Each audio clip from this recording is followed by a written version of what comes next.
up as a kid. All a nigga wanna have was a Burberry scarf and $3 in my pocket. Instead I got beat with a switch, but I don't give a fuck, but it's on my body. Scars all up on me, but I run around from. So a defense that a lot of people aren't really talking about are the Miami Dolphins. Don't sleep on the Miami Dolphins defense this upcoming NFL season in 2020.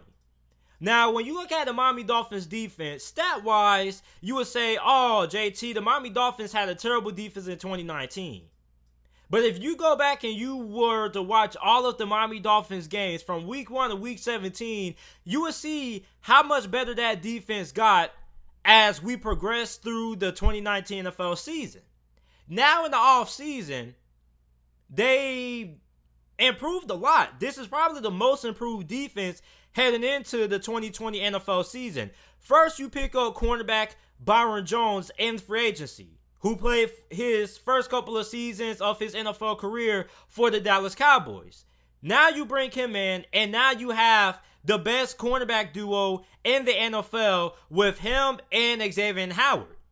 And I say they are the best cornerback duo in the NFL because I can't think of a lot of teams off the top of my head that you can make the argument and say that they have 2 top 10 cornerbacks on their roster. Now, when you think of teams that have great cornerback tandems, you think of the Pittsburgh Steelers with Joe Hayden and Steven Nelson.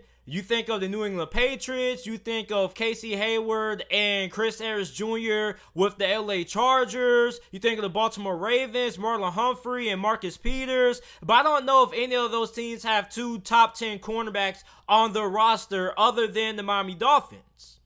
Then you also draft rookie corner out of Auburn, Noah Igbenogany. Now you got a pretty good cornerback tandem for the Miami Dolphins. So not only do you have one of the best cornerback groups in the NFL, but you also improve your linebacking crop. You bring in Calvin Noy from the New England Patriots. Now you pair him up with a pretty solid linebacker group. You have Raekwon McMillan, you have Jerome Baker, and I think Calvin Noy fits in very well. Then, when it comes to being able to rush the quarterback, you bring in defensive end Shaq Lawson, who had 6.5 sacks with the Buffalo Bills last season. And I think that Shaq Lawson has a lot of untapped potential. I think that Shaq Lawson has potential to be an 8, maybe a 9-sack guy for the Miami Dolphins. Then you also bring in Emmanuel Ogbah, who played for the Kansas City Chiefs the previous season, won the Super Bowl. He had 5.5 sacks last season, but he missed a lot of games for the Kansas City Chiefs last year due to injury. So if Emmanuel Ogbah is able to stay fully healthy and play a full 16-game season, he could potentially end up being the guy who has 9 or 10 sacks himself. So you got Shaq Lawson, you're going to have Emmanuel Ogbah. You still had Christian Wilkins, who didn't really have all that great of a rookie season when it comes to being able to get after the quarterback. I thought he was pretty formidable stopping the run, but he didn't really do all that much when it came to his ability to get after the quarterback. So I'm expecting a little bit more out of him going into year 2 of his NFL career. But the guy who I'm most excited about, who a lot of you guys need to keep tabs on, is rookie Curtis Weaver from Boise State. Now, for those of you guys who didn't listen to my NFL Draft podcast or didn't watch any of my NFL Draft content on YouTube, I was really high on Curtis Weaver. I believe that he was the biggest sleeper in this past year's 2020 NFL Draft out of Boise State. This dude is an animal. And the previous season in 2019, I said the same thing about Max Crosby. And Max Crosby ended up having a 10-sack season in his rookie year with the now named Las Vegas Raiders.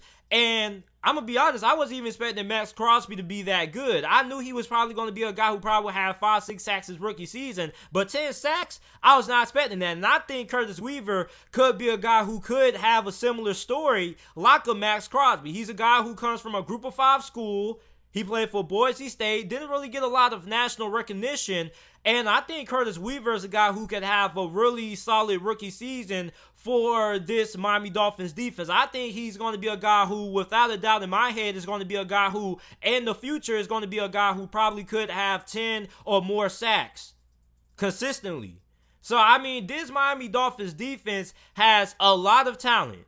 You have arguably the best cornerback tandem in the NFL with Xavier Howard, with Byron Jones, and a lot of people call Byron Jones overrated. And a lot of people call Byron Jones overrated for the fact that he doesn't have a lot of interceptions.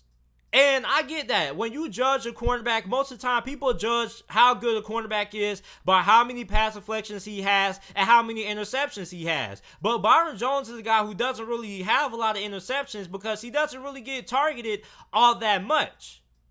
And when he does, he doesn't really come down with the ball that much. So Byron Jones, you can make the case that he isn't really overrated. If anything, I think he's one of the best cornerbacks in the NFL, which is why I consider him a top 10 cornerback, because he doesn't get targeted all that often, in my opinion, based on when I watch the Dallas Cowboys. So for all you guys that are saying Byron Jones is overrated because look at his interception numbers, sometimes you got to think and sometimes you got to look at things past his stats. Sometimes you got to look and consider how often is that cornerback being targeted. If that cornerback isn't getting targeted a lot and the cornerback like Byron Jones only getting targeted like 4 times a game, you're not really going to have all that many chances to get your hands on a lot of passes for interceptions or pass deflections. But Byron Jones is a really good cornerback. In my opinion, like I said, he's a top 10 cornerback. Then you got Xavier Howard, who made the Pro Bowl a year back. So, I mean, this is a really talented Miami Dolphins defense. Now, a question that I have when it comes to this Miami Dolphins defense, because every defense has a weakness, I have a question mark about the safety group for the Miami Dolphins. You got Eric Rowe and you got Bobby McCain. Now, I want to see who's going to end up stepping up at safety. Now, I would have liked for them to kind of bring in a marquee free agent, maybe like an Eric Berry, maybe. But, I mean, I think their safety group, I'm not saying that it's terrible or anything like that. I'm just saying if I had to choose a weakness of the Miami Dolphins defense, what was the weakest part of this defense that I think going in to this upcoming NFL season is for the Dolphins? I think it has to be their safety position. And that's not because I think it's bad. It's just that I think that that's probably the weak link that they have on the defense side of football. But it's not bad by any stretch of the imagination. I'm just saying that I think the safety position is probably the weakest link on this defense heading into this season. But like I said, overall, this is a defense that has a lot of young players. In my opinion, probably this may be one of the youngest defenses in the NFL. You got rid of Rashard Jones, who was pretty much one of the oldest players on that Dolphins defense, and you have a lot of young talent on the defense side of the ball for the Miami Dolphins. I don't really think they have a lot of players on this defense that are actually going to be starting that's over 30. So, I mean, that's a good sign. So, I think Brian Flores is going to end up having a really good defense with this Miami Dolphins team. And this Miami Dolphins defense probably could be top 10. If not top 10, I think they should be a top 12 defense in the NFL. You got a lot of young talent. You got young edge rushers like Shaq Lawson.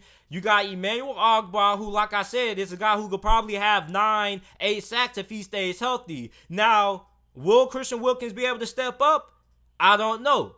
I really was expecting a little bit more out of Christian Wilkins. I wasn't expecting an incredible season out of Christian Wilkins, but I was expecting kind of like a 5-sack season out of him as rookie, because Christian Wilkins is a guy who has a lot of athleticism. Like when he was playing for Clemson, like this guy was lined up in all kinds of formations, tight end sometimes, fullback, and the spring game he even lined up at cornerback for one snap. So I mean, this is a guy who has a lot of athleticism. It's all about can he put that athleticism together and develop some pass rushing moves and making some big plays when it comes to being able to rush the passes for the Miami Dolphins. But I mean, I don't think Christian Wilkins was all that bad his rookie season. I thought that he was really formidable against the run. So I mean, this is a young Miami Dolphins defense that I think a lot of people aren't really talking about. A lot of people still keep talking about the same defenses that were good last year. But I mean, look, it's harder to maintain an elite top 10 defense for a long period of time. Like, it's easier to maintain a top 10 offense for a decade, but it's hard to maintain a top 10 defense for a decade. In fact, most of the time when you got teams that have good defenses,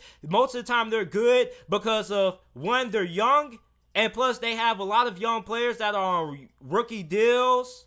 So, I mean, it's really hard to keep a young, good defense in the NFL. But I think the Miami Dolphins, with all of the young guys that they were able to bring in free agency, I think this is not only a defense that will be good this season, but I think this is going to be an elite defense for the next 4 to 5 years to come. So, I'm really excited about this Miami Dolphins defense. And I'm telling you guys watching this, if you're watching this on YouTube or you're listening to this on the podcast, that don't sleep on this Miami Dolphins defense, because this Miami Dolphins defense is going to be a lot better than what a lot of people think.